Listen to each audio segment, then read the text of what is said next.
নমস্কার বন্ধুরা, আজকে রান্নাঘরে আপনাদের সবাইকে স্বাগত জানাই। আজকে আমি পেঁপে দিয়ে একটা দারুণ স্বাদের রেসিপি আপনাদের সঙ্গে শেয়ার করব।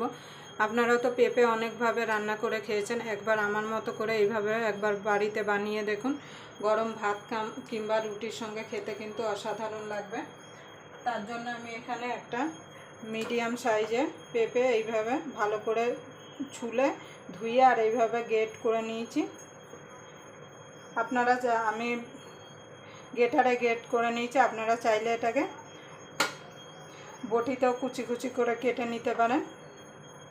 আপনারা প্রথম থেকে শেষ পর্যন্ত ভিডিওটা দেখবেন, আশা করি আপনাদের ভালো লাগবে। যদি এই পেঁপের রেসিপি আপনাদের ভালো লেগে থাকে তাহলে অবশ্যই একটা লাইক করবেন, কমেন্ট করবেন, শেয়ার করবেন। আর যারা এখনও আমার চ্যানেলটা সাবস্ক্রাইবার করেনি প্লিজ সাবস্ক্রাইবার করে নেবেন, আর পাশের বেল আইকনটা অবশ্যই বাজিয়ে দেবেন আমি যখন নিত্য নতুন রেসিপি আপলোড করব সবার আগে পাওয়ার জন্য। তাহলে চলুন রান্নাটা শুরু করা যাক।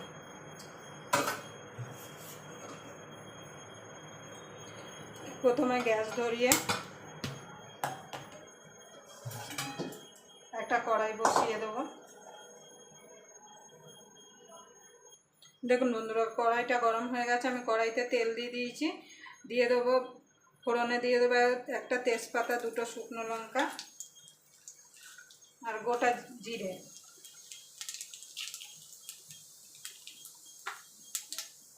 এবার ফোড়নটাকে আমি ভালো করে ভেজে নেব।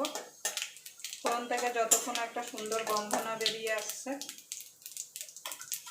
এখানে আমি কিছু ভেজানো কাঁচা ছোলা নিয়েছি।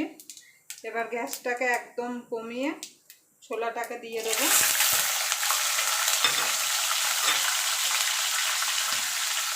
আমি এখানে ছোলাটা একটুখানি ভেজে দিচ্ছি, আপনারা চাইলে ছোলাটাকে নুন দিয়ে সিদ্ধ করে দিতে পারেন। এই পেঁপের তরকারিটায় যদি একটু ছোলা কিংবা আপনারা ছোলার বদলে ডালের বড়ি কিন্তু ভেজে দিতে পারেন, তাতেও কিন্তু খেতে অসাধারণ লাগবে।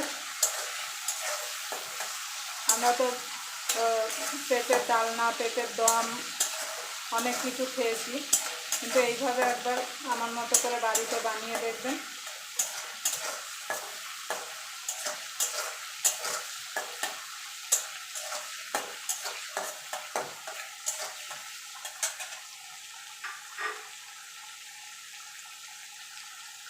দেখুন বন্ধুরা, ছোলাটা ভাজা ভাজা হয়ে গেছে। এবার আমি যে পেঁপেটা গ্রেট করে রেখেছিলাম সেটা দিয়ে দেবো।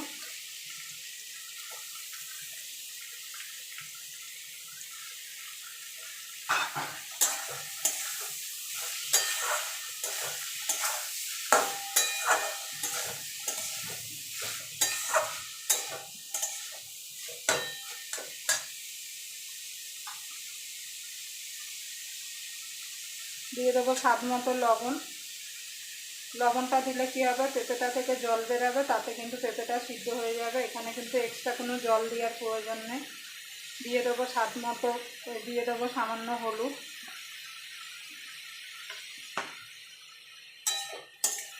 এবার এটা ভালো করে মিশিয়ে, এই পেঁপের তরকারিটায় কিন্তু খুব মশলাপাতি কিছু পড়ে না, খুব কম মশলা তেলে কিন্তু পেঁপের তরকারিটা রেডি হয়ে যায়। এবার আমি ভালো করে মিশিয়ে ঢাকা দিয়ে এটাকে মিনিট 4 লো টু মিডিয়ামে রেখে গ্যাসটাকে আমি রান্না করে নেব।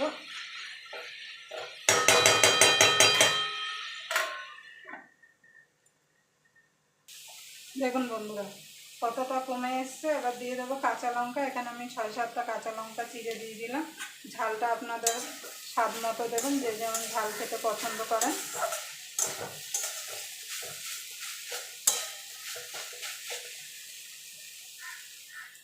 আবার ঢাকা দিয়ে আমি আরও মিনিট 2 রান্না করে নেব।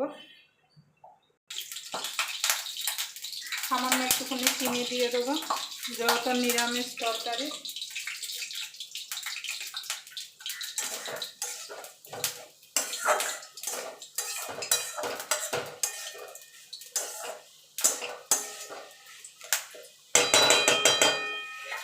মাঝে মাঝে কিন্তু ঢাকনা খুলে নেড়ে দিতে হবে, না হলে কিন্তু তলা থেকে পোড়া লেগে যাবে।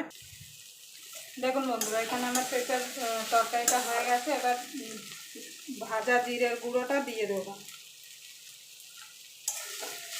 শুধু জিরে আপনারা শুকনো খোলায় একটুখানি নাড়াচাড়া করে নিয়ে তারপর শিলে কিংবা মিক্সিতে একটুখানি পেস্ট করে নিলেই কিন্তু হয়ে যাবে। জিরে গুঁড়োটা দিলে কী হবে, খেতে কিন্তু খুব অসাধারণ লাগবে তরকারিটা। এই তরকারিটা শেখা কিন্তু আমার দিদার হাতে। আমার দিদা এইভাবে পেঁপের তরকারি রান্না করতো, অনেক রকমই পেঁপের তরকারি রান্না করতো। কিন্তু